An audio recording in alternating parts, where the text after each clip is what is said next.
Le président provisoire Jocelyn Privert a tenu sa première conférence de presse ce vendredi au Palais national. Des dossiers relatifs à l'application de l'accord du 6 février ont été abordés. Le président estime être sur la bonne voie en ce qui concerne l'application scrupuleuse de l'accord.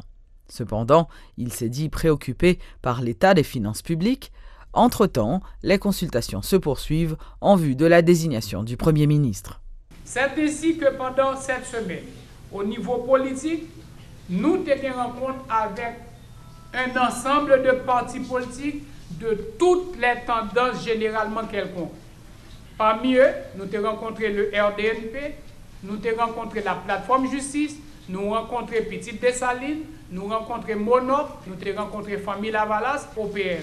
Nous entendons poursuivre consultation ça lundi avec PHTK, avec la paix, avec unité, c'est fait en sorte que tous les partis politiques généralement quelconques, que ce soit ceux qui disposent d'une représentativité au Parlement, que ce soit ceux qui ne disposent pas de cette représentativité, pour nous inclure, nous avons bien le Forum économique, nous avons bien le groupe Haïti Chéri, nous avons bien la société civile, toutes ces rencontres, nous continué pour que nous nous prenions choisi comme premier son monde qui bénéficie de cette légitimité d'un consensus général capable de rassembler toutes les forces vives de la nation vers un objectif commun. Et au niveau des partis rencontrés, à date, nous avons dit qu'il y a 6 personnalités qui soient représentées, proposées par des partis politiques, soit proposées par des organisations de la société civile, devant former le panier ou le bassin de ce que je pourrais appeler des premiers ministrables. C'est ainsi que parmi les personnalités citoyennes haïtiennes, qui sous liste des personnalités que partis que nous rencontrons, organismes que nous chita avec eux à présenter nous avons Mme Miranda Maniga, qui a été présentée par la plateforme justice, nous avons l'ancien sénateur Edgar Leblanc-Fils, qui était proposé par le bloc majoritaire à la Chambre des députés et le bloc minoritaire au Sénat de la République. Nous avions l'économiste Fridjean, qui était proposé par la société civile et des organismes de défense des droits humains.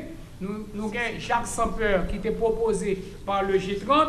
Nous avons l'ancien ministre Johannes Gay, proposé par la plateforme Vérité, et l'ancien sénateur Simon Dieuseldera, qui est présenté par la plateforme Palmis. Après cette démarche, de rencontrer simultanément cette démarche, de rencontrer les acteurs politiques, nous avions lancé le processus de recrutement des membres du nouveau conseil électoral provisoire. C'est ainsi que des correspondances étaient adressées à tous les secteurs nommément identifiés dans le décret électoral pour nous demander, pour désigner leurs représentants pour la formation du conseil électoral provisoire. Par respect pour la Constitution et par respect pour le droit des femmes haïtiennes, nous demandons chaque secteur pour proposer nous 2 noms, à savoir un homme et une femme, pour que dans 9 membres qui ont fait le conseil là, nous respections le quota de 30% des femmes. Nous continuons avec rencontre jusque lundi et nous espérons que mardi ou mercredi, nous sommes capables inviter les 2 présidents des 2 chambres pour nous consulter sur la liste des premiers ministrables proposés et que le Parlement, dans sa composition avec bloc minoritaire et bloc majoritaire, il a dit nous laquelle de ces personnalités a plus de chances de bénéficier de la confiance du Parlement, et c'est à ce moment-là que la désignation peut être officiellement complétée. Mais m'a profité pour me dire qu'aujourd'hui, le Sénat, amputé de son président ou bien privé de son président en ma personne, est à même de former un nouveau bureau pour désigner un nouveau président du Sénat qui peut représenter un handicap, parce que si d'ici mardi, le Sénat n'est pas doté d'un président, ça va retarder le processus-là. Ce que je suis en train de faire, c'est de prendre toutes les dispositions pour que les points prévus dans l'accord avec le calendrier qui a été présenté, moins respecté à la lettre, parce que le mandat étant de 90 à 120 jours, j'entends faire tout ce qui est en mon pouvoir, tout ce qui dépend de moi, tout ce qui dépend de ma compétence pour faire respecter ce délai et agir dans le strict respect de ce délai de 120 jours. 2 ans environ après le lancement du programme d'appui budgétaire pour la consolidation de l'État, l'Union européenne en tire un bilan mitigé. Si des progrès ont été constatés dans certains domaines, la corruption demeure un grand défi pour les autorités haïtiennes, selon l'ambassadeur Vincent Degère. Pour aider Haïti à mieux gérer son budget, l'Union européenne fournit un appui technique et financier à l'État tout en assurant l'évaluation des objectifs. Il faut dire que plus de 65 millions d'euros ont déjà été investis et des résultats plus probants sont à espérer si Haïti veut sortir de la liste des pays mal placés dans les rapports internationaux, notamment en ce qui concerne la corruption. Nous, on ne veut pas faire la traçabilité de chaque euro qu'on verse au budget de l'État. On fait confiance au budget de l'État, on verse la somme. Par contre, ce qu'on vérifie ensuite, est-ce que les résultats sont atteints ou ne sont pas atteints ? Et si les résultats ne sont pas atteints, on va réduire notre contribution.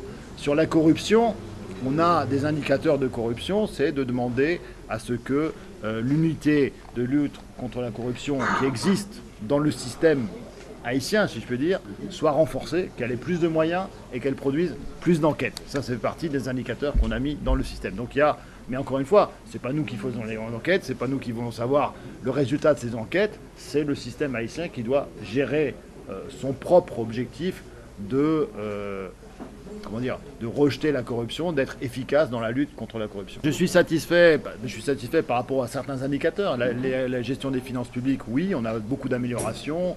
Les choses rentrent mieux, les recettes fiscales sont meilleures, elles ont augmenté de 25%. Donc on a vu des choses qui se sont nettement améliorées dans ce domaine-là. Il y a d'autres domaines où les performances n'ont pas forcément été atteintes. L'objectif, c'est d'investir dans la capacité de l'État pour changer les choses, pour faire en sorte que Haïti enclenche un processus de développement. Parce que c'est pas parce que moi je vais dire il faut réformer la justice ou il faut lutter contre la corruption que ça va se faire. Ça va se faire si l'État haïtien dit lui, moi je veux mettre en place une politique, une vraie réforme pour éliminer, peut-être pas éliminer complètement, parce que c'est toujours difficile partout, la corruption elle est présente malheureusement partout, mais en tout cas être efficace dans la lutte contre la corruption. S'il y a un engagement clair de pris par l'État haïtien dans ce domaine, nous, on veut accompagner cet effort et donner des moyens pour que l'État puisse être plus efficace dans sa lutte. Le sociologue Anthony Barbier est nommé secrétaire général du Palais national. Personnalité importante de l'opposition sous la présidence de Michel Martelly, M. Barbier est un proche de la fusion des sociodémocrates. Le nouveau secrétaire général, qui a rang de ministre, a une longue expérience dans la fonction publique. Faut dire qu'il a été l'un des artisans de la réforme de la fonction publique utilisée par l'Office de management et de ressources humaines, l'OMRH. M. Barbier avait dirigé la Commission nationale de réforme administrative ayant permis de lancer en 2005 la réforme de la fonction publique. La commission archidiocésaine Justice et Paix salue l'élection de Joslerm Privert en tant que président provisoire d'Haïti. Tout en reconnaissant un certain climat d'apaisement dans le pays, la commission estime que 120 jours, tels que fixés dans l'accord du 6 février, ne suffiront pas à résoudre la crise. Si pendant 5 ans, tu as une pile structure qui te mettait en place pour nous arriver à organiser élection et élection, ça n'est pas arriver crédible, il pas arriver démocratique vrai pendant 5 ans.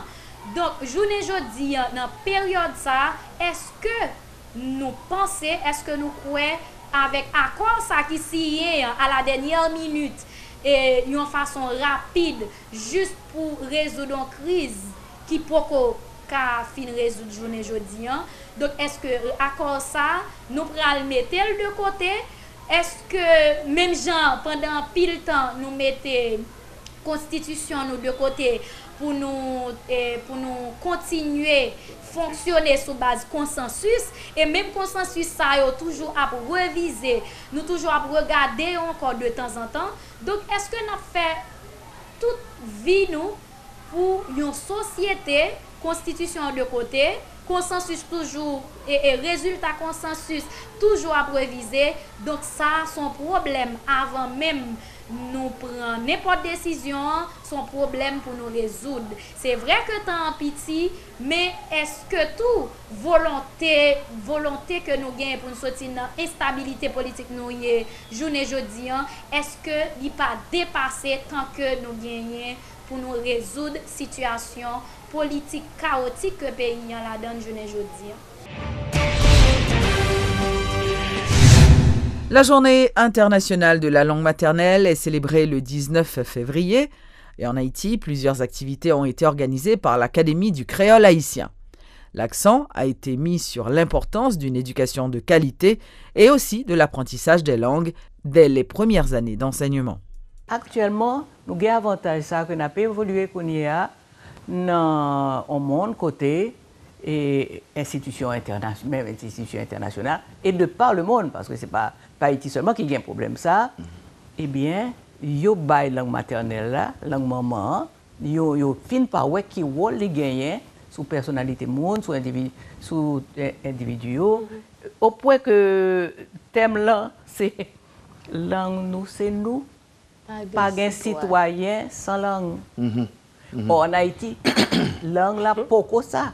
C'est-à-dire perception que société en général là gagne de langue là, pourquoi arriver là?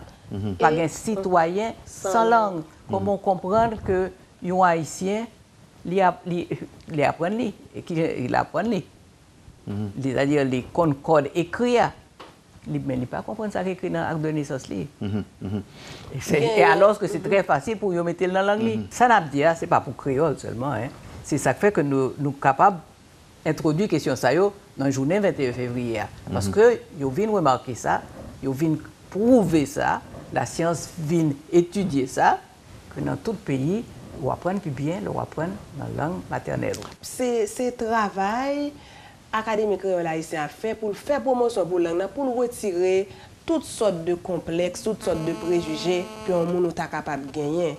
L'on parle de langue dans le développement, où est le développement moun lui-même, comment moun sent à l'aise pour l'exprimer. Comment moun sent à l'aise, tout à l'heure nous avons parlé de demander service. Je suis capable de sentir marrer, je ne parle pas français ou même pas anglais qui langue demande pour me parler. Je me sens gêné, je ne pas prendre position que j'ai besoin de prendre parce que j'ai un problème de langue. Donc c'est ça, l'homme nous langue tout nous valeur tout. Valeur culturelle, nous expression, nous tout bagage ça yo. Donc l'homme parler de langue dans développement monde, c'est dans tout sens ça.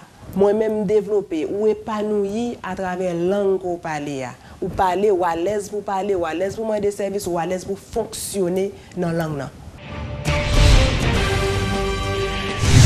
Lancement ce mercredi du sommet national sur le leadership des jeunes par le Centre haïtien de leadership et d'excellence. Cette activité, baptisée comme BeatJeune, vise à clôturer la première phase d'une série de conférences initiée l'année dernière dans 4 départements du pays. Cette activité, supportée par le gouvernement canadien, s'est déroulée en présence de l'ambassadeur du Canada accrédité en Haïti, Paula Caldwell-Saint-Onge. Pour cette première journée, ils étaient plusieurs centaines de jeunes à prendre part à ce sommet national sur le leadership.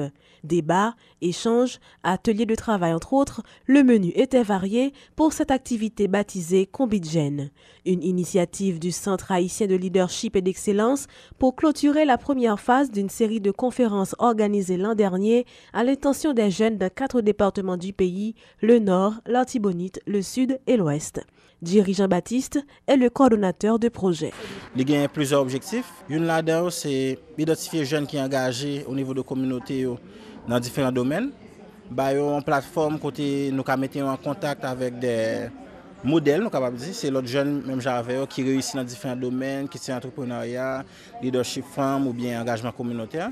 Et puis à partir de l'activité ça, créer un réseau, une plateforme qui va permettre d'augmenter l'impact de différentes initiatives, soit au niveau régional et pourquoi pas au niveau national. En effet, la notion de leadership est déjà bien maîtrisée par de nombreux participants à ce sommet. Dotés d'un bon esprit d'initiative, certains d'entre eux se disent motivés pour affronter l'avenir avec plus de confiance et de potentialité. Moi, j'ai l'idée de leadership qui a grandi en dedans moi. Donc c'est ça qui mène moi la journée aujourd'hui à Port-au-Prince dans journée nationale ça qui pral permettre moi joindre plus bête, plus encouragement, plus engouement pour moi travailler non seulement en dans pays d'Haïti mais plus précisément en 3e section commune Chantal, bloc Les Prêtres. Moi sentiment content avec genre d'activité ça parce que leurs jeunes ou attendent ça clé fait, ça comité fait ça motiver vraiment pour capable prendre des initiatives. Le lancement du sommet national sur le leadership des jeunes a reçu le soutien du Canada. L'ambassadeur de ce pays en poste en Haïti, Paula Caldwell-Saint-Onge, a personnellement fait le déplacement. Alors moi je suis ici pour donner tout le support aux jeunes d'Haïti parce que nous on pense vraiment que ça c'est l'avenir du pays. Une première journée qui s'est terminée dans une ambiance conviviale. Des plaques d'honneur ont aussi été décernées à des jeunes leaders considérés comme des modèles et des exemples à suivre.